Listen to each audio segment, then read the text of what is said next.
Pada waktu kemarin walaupun yang lain itu mengeluh banyak tidak ada hujan, tanaman kita tetap seger, tetap terjaga karena ya kebutuhan itu tadi.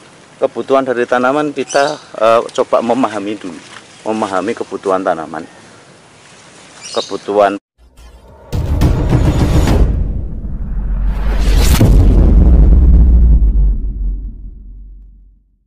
Assalamualaikum warahmatullahi wabarakatuh. Untuk saat ini kita coba akan memaksimalkan untuk pembesaran umbi pada tanaman porang. Tanaman porang ini sudah usia sekitar 3 bulan, ya, 3 bulan tanam. Ini rata-rata alhamdulillah hijau semua, segar-segar, besar-besar. Dan ini bibit yang kita tanam ialah bibit isi 234 ya. Tidak ada yang lebih dari setengah kilo. Ini untuk tanamannya alhamdulillah hijau. Pada waktu kemarin banyak dikeluhkan oleh para petani itu dengan adanya tanaman yang layu ya. Layu karena tidak ada hujan untuk waktu yang lumayan ya. Ada 1 minggu mungkin di tempat lain. Ada yang 3 hari, ada yang 4 hari, macam-macam. Pada intinya alhamdulillah untuk tanaman kita tetap segar, tetap kuat karena memang kebutuhan kalsium dan fosfat yang ada pada tanaman ini kita penuhi terus, sehingga walaupun tidak ada hujan untuk beberapa waktu sampai dengan 1 minggu, tanaman ini tetap kuat, tetap tidak layu dan seger-seger. Nah, ini karena pemberian kandungan kalsium dan fosfat yang tinggi, yang kita tinggikan. Nah, untuk meninggikan kandungan kalsium dan fosfat kemarin sudah kita upload ya, untuk POC pestisida dengan kandungan fosfat dan kalsium yang tinggi. Nanti silakan disimak. Itu solusi untuk tanaman kita yang saat ini mungkin cuacanya agak ekstrim, hujannya tidak stabil, sehingga banyak keluhan yang kemarin ada di sini.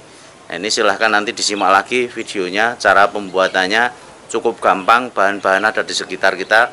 Nah, nanti untuk solusi yang tidak bisa membuat, silahkan nanti untuk menghubungi nomor yang di sini ya. Di sini ini nanti akan membuat untuk POC plus pestisida juga ada, silahkan nanti dipesan adik saya. Lanjut ya, kita menggunakan untuk spray lagi dengan mesin stem yang kita gunakan karena sangat efisien. Paling untuk lahan ini lahan cuma 300 meter. Nah, kita stem nanti paling butuh waktu 10 menit atau 15 menit sudah selesai. Ini untuk contoh-contoh tanamannya. Nah, mungkin bisa kita lihat nanti tanamnya seperti apa, terusan oke ya, dilihat aja lebih daripada banyak komentar. Ini ya, untuk tinggi ini hampir setinggi saya, yang jelas itu. Terus untuk pertumbuhan katak saat ini sudah alhamdulillah lumayan, lumayan banyak untuk katak-kataknya. Ini yang tinggi, ini katak-kataknya ya, ada yang katak super yang di tengah, terus yang di pinggir-pinggir lumayan banyak juga. Terus kita agak ke tengah, nah ini agak susah ya kita masuk, makanya kita menggunakan alat stem itu. Ini untuk katak-kataknya juga sudah banyak keluar ya. Nah ini untuk besaran ya, besaran batang mungkin dari bawah ini. Nah ini pergelangan tangan saya kira-kira segini. Nah, ini bisa diperhatikan, ini yang besar. Terus ada yang masih kecil juga ya, mungkin karena kemarin ini kebanyakan tumbuh spora ya, kita potong sehingga pertumbuhannya tidak sama. Nah itu yang di sana, pada dasarnya bawahnya demikian ini. Terus untuk rumput kita bersihkan cuman sekali ya kemarin, karena di awal mungkin sudah kita pakai herbisida sistemik. Terus kita juga pakai pratumbuh sehingga pertumbuhannya lambat. Di samping itu karena daun dari tanaman porang ini sudah langsung lebat ya, sehingga pertumbuhannya cukup sedikit. Nah, kita memang biarkan karena nanti untuk mengukur ya, mengukur kesuburan tanah. Kalau ada rumput yang di sini itu kita biarkan. Nanti setelah mulai panen nanti kita akan bersihkan ya, pas pada waktu dorman itu otomatis nanti rumputnya mulai banyak, kita tinggal semprot nanti dengan herbisida supaya bersih lahannya. Ini gambaran untuk tanaman-tanaman kita yang di sini.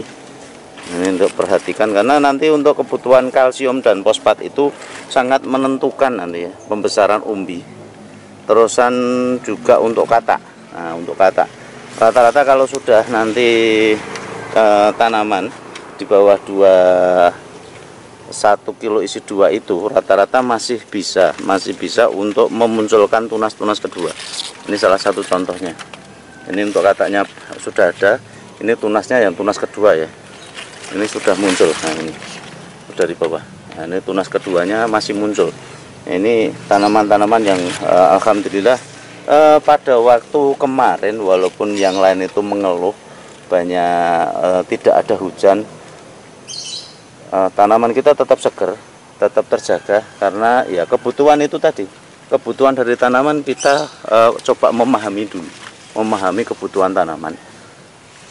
Kebutuhan fosfat dan kaliumnya selalu kita penuhi dari awal, sehingga pada waktu tanaman itu ada permasalahan kayak cuaca ekstrim dan sebagainya, kita tidak bingung, karena tanaman kita selalu sehat ya, selalu kuat, terjaga, imunitasnya juga terjaga, sama dengan alhamdulillah petaninya, walaupun nanti bergelut dengan panas dan cuaca yang ekstrim, siang-siang masih di lahan dan sebagainya, ya alhamdulillah untuk tanaman tetap sehat, yang jaga, yang petaninya juga sehat. Ini yang kita harapkan dari teman-teman juga semua, yang kita harapkan juga terjaga kesehatannya baik petaninya maupun tanamannya. Ini sekilas untuk tanaman yang kita tanam ya, dari umbi isi 234. Ini penampakannya ya, kemungkinan 3 bulan lagi ini sudah dorman semua. Nah, 3 bulan lagi sudah dorman semua. Ini pada dasarnya mantap sekali, jumlah kata-katanya banyak, tergantung nanti suplai dari kebutuhan. Kita selalu mensuplai kebutuhan ini 1 minggu sekali untuk penyempraian. Ini untuk tanaman-tanaman yang dari umbi seperti ini kita tidak bisa mengkocor lagi ya, karena kita masuk itu untuk paritnya itu sudah tidak bisa. Ini sudah parit itu sudah nyatu. Nah, kita bisanya masuk lewat bawah. Nah, lewat bawah ini untuk parit-paritnya kita sudah nyatu ya, antara daun sama daun sudah nyatu, sehingga kita gunakan mesin steam ini dan selang gulungan yang panjangnya 100 meter. Untuk adonan nanti kita sudah langsung bikin, itu jumlahnya 50 liter sekitarnya, sehingga untuk aplikasi lahan ini sudah cukup untuk nutrisi yang kita berikan nanti untuk 1 minggu ini. Sehingga nanti apabila kita nyepray dari atas, kita maksimalkan untuk kelebihan yang dari daun itu akan netes sendiri ke bawah. Nah, ke bawah itu akan diserap tanah, yang di mulsa pun akan meleleh nanti untuk masuk ke tanah. Intinya di bawah itu juga sangat dibutuhkan sekali, karena pengalaman yang ada untuk tanah yang sudah pernah dikasih POC dengan tanah yang belum sama sekali dikasih POC itu perbedaannya sangat jauh, kegemburannya jauh. Secara otomatis apabila tanah kita gembur, ya perkembangan umbinya akan lebih maksimal. Nah, tanah kita keras, bagaimana mau umbinya mau membesar, karena terdesak itu pun juga takut sekali. Nah, ini perbedaannya ya. Dan ini untuk teman-teman semua, walaupun mungkin mereka menggunakan pupuk kimia. Nah, kemarin sudah kita simak pada video sebelumnya, pada saat kita wawancara dengan pabrik porang yang ada di Rembang. Intinya untuk kimia tolong mulai dihindari.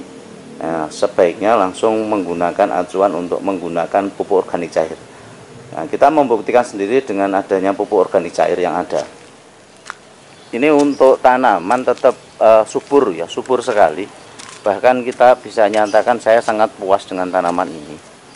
Ini walaupun tidak menggunakan pupuk kimia ya, kita menggunakan pupuk dasar kemarin dari fermentasi kotoran hewan.